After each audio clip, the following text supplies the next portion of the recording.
Hello, I'm Stephen Cooley, and welcome to the Stephen Cooley Real Estate Show. I'm very excited to have back on the show Scott Stegall with Carolina Home Pro Inspections. Scott is one of the best home inspectors in the area and my personal home inspector. I bought a home last year. Scott went over it with a fine-tooth comb and did a great job, so I wanted to bring Scott on to talk about home inspections. Welcome to the show, Scott. Thank you, Stephen. You've been doing home inspections for how long? 21 years. I remember your first day. and I think you've done about 10,000 for us and our clients since You're probably then. right, sir. So excellent job. So if you're in South Carolina, the South Carolina sales contract, contingency 9, it gives you 3 options.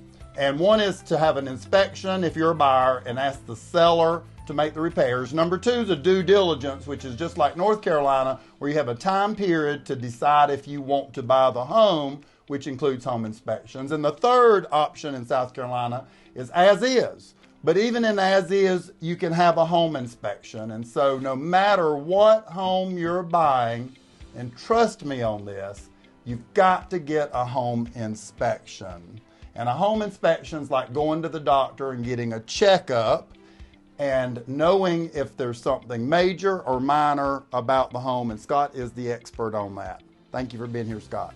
Thank you, Stephen. So there's 2 questions I want to ask, and the first question is this.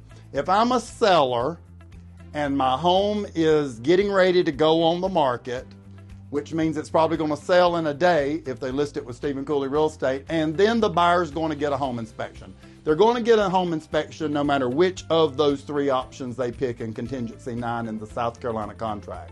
Then they're going to call an expert like Scott out to the house. If you're the seller, Scott, what are some tips to do before that home inspector comes? Just some things to make it go better and to maybe have less wrong.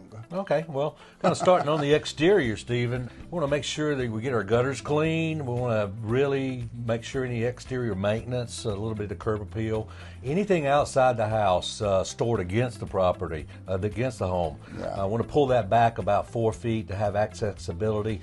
The home inspection and the pest control inspection really need access. It's really about access. Moving on to the interior, a lot of times you want to make sure that the home inspector can have access to any electrical panels. Home inspectors are not required to move stored personal items, yes. And a lot of guys will not move those. Even if it's a few things in front of a panel, they won't touch those because if they break it, they own it. So they'll disclaim it and request that a licensed professional, such as an electrical contractor, come out and do a inspection of that panel once it's available to be accessed. In the garage also, we want to make sure around the perimeter walls are cleared.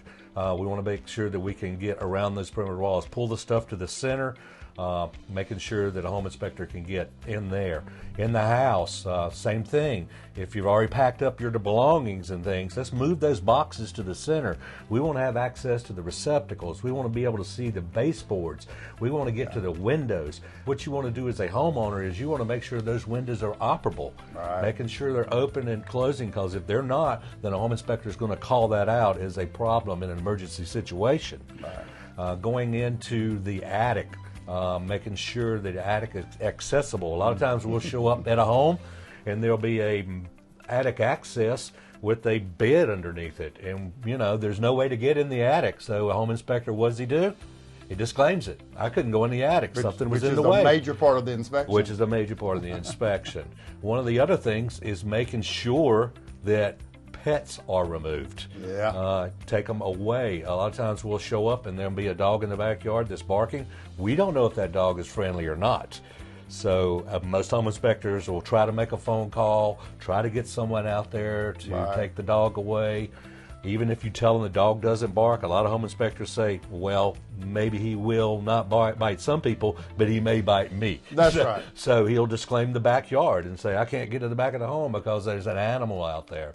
So let's make sure we get those pets taken care of, crated, or taken off site. Yeah, and Scott, you're running a business and you've got a time period that you can be at the home. Right. So if all that slows you down, you do have to get to another inspection. You've got another client, just like any business. And so you really don't have time to figure all that out once you get there.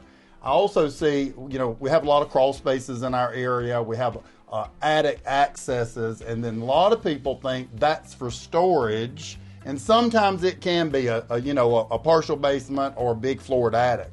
But these little scuttles and just under the house, storing a lot of stuff, one is an access issue for you, but that also can be a hotbed for termites and other things, just storing things under the house. Also, these bushes up against the home, trees leaning on the home, that's one of my things I have people cut back just for aesthetic looks, but that's also detrimental to a home, isn't it? Oh, yes. We want to keep the trees off a roof around 10 feet because if we get these wind-driven storms, these limbs can come in and rake shingles. They could cause damage to the vinyl siding or whatever other siding you may have. Yeah. So we want to make sure we keep the tree limbs trimmed back around 10 feet off the roof. And like you said, those bushes for aesthetics, but also if you have a vented crawl space, if you have a lot of bushes, then you're not getting really good cross ventilation to ventilate that crawl space, which can lead to moisture issues and problems. Yeah, and one thing, if you're that seller and you're getting ready for a home inspection, make sure everything works. You know, if pilot lights are off or if there's a stove burner not working, I think it's a good time. The things that you know as a seller and homeowner, get those fixed before Scott comes, because that's just less that's going to be on that list and less things that can scare a buyer away from buying the home. Scott, let's move into the second question. What's the most common things you see wrong in most of our homes that appear on a home inspection? The lack of external water control measures. Let's say cleaning your gutters. Yeah. It's pretty simple. It's pretty cheap. Yeah. Very economical, but there again, it can cause mold, mildew, wood-destroying fungi. It can cause wood rot. It can cause slab settlement. It can cause foundation settlement, porch settlement, and termites cannot get to your home without two things. One is dirt, and one is water. Yeah. We can't take the dirt from under the house, but we can surely keep the water away from the perimeter of the home. So the termite has to build a mud tube to get to the wood.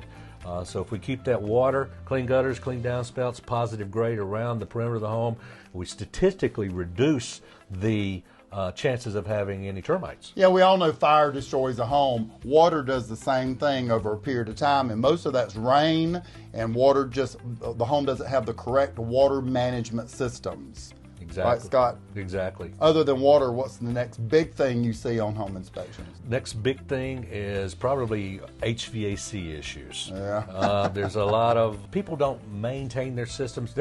Your HVAC system is just like your car. If you don't maintain it, your car, it's not going to back out of the driveway one of these days. That's right. Or it's not going to run efficiently. And these systems have gotten really expensive to replace. Yes. I mean, I've seen the cost of labor and supplies just go skyrocket over the years. So. Yeah. That can be big to a home. Yeah, highly recommend you find a good HVAC contractor and have it serviced on at least a yearly basis. Right. It can save you a lot of money in utilities, number one, because we see a lot of systems that are functioning, but they're not functioning as intended. Therefore, the utility bill is very, very expensive on that particular house. Yeah, and one thing I've seen, buyers get scared if the inspector has to tell them that the home hasn't been maintained. And if you haven't maintained the heating and air, you probably, and changed the air filters and all that, you probably, in the buyer's eyes, you haven't maintained all systems. So then they get worried. You don't want to see that show up on a home inspection, that systems haven't been maintained. Exactly. Other big thing, we got water, we got HVAC. What's the other big thing you see? And then I got one more question for you. Electrical. Most of the time, electrical contractors and new construction and existing construction do a great job. It's when the homeowner gets into the electrical panel and decides to do some work in the electrical panel. We open these panels up and we'll say, oh my gosh, what am I looking at here? Yeah. You know, Exactly. Number one, it's not right inside the panel. And at that point, red flags go off. We need to just really start looking in other areas. Exposed wire connections. Just amateur work is the worst thing. Yeah. As far as electrical is concerned. Yeah. I'm going to throw this question out as a right hook to you. What's something you go in and you see and you say, oh my goodness, this is probably not a home a buyer should buy?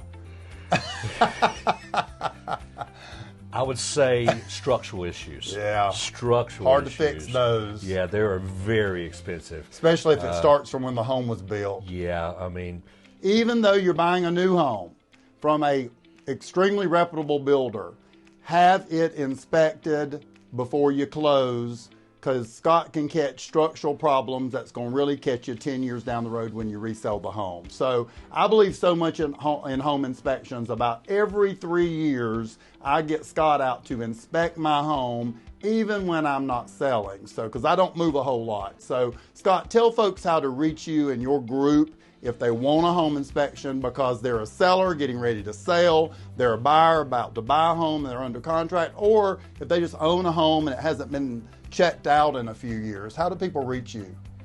It's Scott Stegall. I'm at carolina-homepro.com, 803-242-9588. Excellent. And just again, Scott does a ton of home inspections for our clients. He's also my personal home inspector. Thanks for being on today's show and bringing that valuable information to our viewers.